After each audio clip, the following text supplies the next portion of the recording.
తెలుగు రాష్ట్రాల్లో బడిగంటలు మోగాయి. ప్రభుత్వ, private schools ప్రారంభమయ్యాయి. విద్యార్థుల కోసం ప్రత్యేక ఏర్పాట్లు చేశారు. ఏపీలో విద్యార్థులకు తొలి రోజే పాఠ్య పుస్తకాలు, నోట్ పుస్తకాలతో పాటు యూనిఫామ్స్, బూట్లు, బెల్టు, బ్యాగును కలిపి ఒక కిట్గా ఇచ్చారు.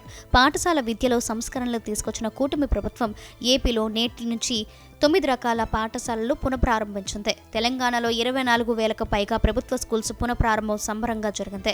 విద్యార్థులను ఆహ్వానించేందుకు ప్రత్యేక ఏర్పాట్లు చేశారు. విద్యార్థులను ఆకట్టుకునేలా స్కూల్స్ ముందు తోరణాలు, బెలూన్స్తో డెకరేషన్స్, వెల్కమ్ బోర్డులు పెట్టారు. రాష్ట్ర వ్యాప్తంగా ప్రభుత్వ స్కూల్లో పుస్తకాలు, యూనిఫామ్స్ ఆదేశాలిచ్చింది విద్యాశాఖ.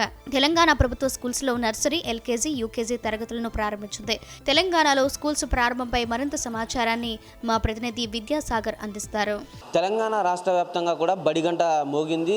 ముఖ్యంగా వేసవి సెలవుల సంబరం ముగియడంతో పాఠశాలను ఒక పండుగ వాతావరణంలో ప్రారంభించారు. రాష్ట్ర వ్యాప్తంగా కూడా 26,000 ప్రభుత్వ పాఠశాలలు, అదేవిధంగా 12,000 ప్రైవేట్ పాఠశాలలు అన్నీ కూడా తెరుచుకున్నటువంటి శుభ సందర్భంలో విద్యార్థులందరికీ కూడా పాఠశాల సిబ్బంది గ్రాండ్ వెల్కమ్ చెప్పిన పరిస్థితి కనిపిస్తుంది. ఈ కొత్త విద్యా సంవత్సరంలో ఎలాంటి సమస్యలు ఉండబోతున్నాయి, లేకపోతే ఏ విధంగా కొత్త ఇన్నోవేటివ్స్ ఉండబోతున్నాయి? ప్రస్తుతం మనం మహబూబియా పాఠశాలలో ఉన్నాం. మేడం, విద్యార్థులకు ఎలా వెల్కమ్ చెప్పారు? ఏంటి ఈ సిచ్యువేషన్ ఈ సంవత్సరం? నమస్తే అండి. విద్యార్థులు ఈరోజు అయితే చాలా ఎక్కువ సంఖ్యలోనే హాజరయ్యారు. జనరల్గా ఏంటంటే పాస్ ఉండదు కాబట్టి జూన్ అంతా కొంచెం తక్కువ స్ట్రెంత్ ఉండేది. కానీ ఇప్పుడు మన గవర్నమెంట్ ప్రొవైడ్ చేసిన మహాలక్ష్మి స్కీమ్లో పిల్లలకు అందరికీ ఫ్రీ బస్ పాసెస్ కాబట్టి వాళ్ళు ఈరోజు చాలా ఎక్కువ సంఖ్యలోనే హాజరైనారు. సో మాకు పుస్తకాలన్నీ రిసీవ్ అయిపోయినాయండి.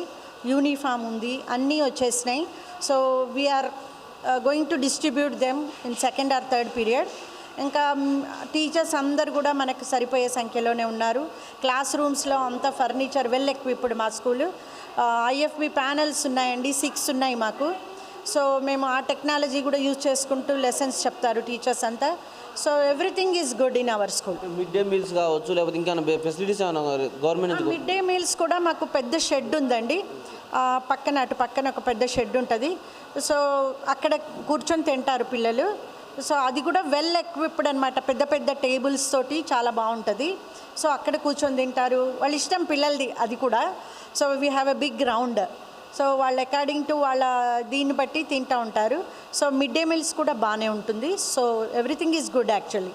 అది డెఫినెట్గా పాఠశాలలు ఘనంగా ప్రారంభించాము. డెఫినెట్గా ఇప్పటికే అన్ని పాఠశాలలకు కూడా ప్రభుత్వం పుస్తకాలతో పాటు నోట్బుక్స్ను కూడా పంపిణీ చేసింది. వాటన్నిటిని కూడా ఇవాళ రేపట్లో విద్యార్థులకు అందజేస్తామని చెప్తున్నారు. దాంతోపాటు యూనిఫామ్ సంబంధించి కూడా జిల్లాలో ఇప్పటికే ఒక్కొక్క జత చేరగా సిటీలో ఉన్నటువంటి అన్ని స్కూల్స్కి కూడా యూనిఫామ్ సకాలంలో అందించామంటూ ఇటు విద్యాశాఖ చెప్తుంది. దాంతోపాటు రాష్ట్ర వ్యాప్తంగా ఉన్నటువంటి ప్రభుత్వ పాఠశాలలు ఇలాంటి మోడల్ స్కూల్స్లో ఎలాంటి ఇబ్బందులు లేనప్పటికీ రూరల్ ఏరియాలో ఉన్నటువంటి గ్రామీణ ప్రాంతాల్లో కొన్ని పాఠశాలలు ఇంకా వసతులు మెరుగుపరచాల్సిన అవసరం ఉందంటూ కూడా పేరెంట్స్ చెప్తున్నారు. పూర్తిగా కూడా మనం చూడొచ్చు, తరగతులు ఏదైతే మొదటి 1 డే నుంచే వారి పిల్లలతో ఇంటరాక్షన్ అవ్వడము, వచ్చిన వారందరినీ కొత్తగా అడ్మిషన్ల మీద కూడా ఫోకస్ పెట్టారు డెఫినెట్గా. ఎందుకంటే ఈ సంవత్సరం నుంచి ప్రీ ప్రైమరీ సెక్షన్స్ను కూడా పలు పాఠశాలలో ప్రారంభించిన నేపథ్యంలో విద్యార్థులను ఏదైతే ప్రైవేటు పాఠశాలలో ఎల్కేజీ, నర్సరీ ఇలా ఉంటాయో అదే స్థాయిలో గవర్నమెంట్లో కూడా దాన్ని ఎంకరేజ్ చేసే దిశగా పూర్తిగా విద్యార్థులకు ఎప్పుడు వినూత్నంగా విద్యను అందిస్తూ ప్రైవేటుకు ధీటుగా ప్రభుత్వ పాఠశాలలో కూడా ఈసారి ఉత్తీర్ణత లభించే దిశగా, అదేవిధంగా నమోదు శాతం కూడా పెరిగేలాగా చర్యలు తీసుకుంటున్నామంటూ కూడా విద్యాశాఖ చెప్తున్న పరిస్థితి కనిపిస్తూ ఉంది. కెమెరామెన్ వెంకట్తో విద్యాసాగర్, TV9 హైదరాబాద్.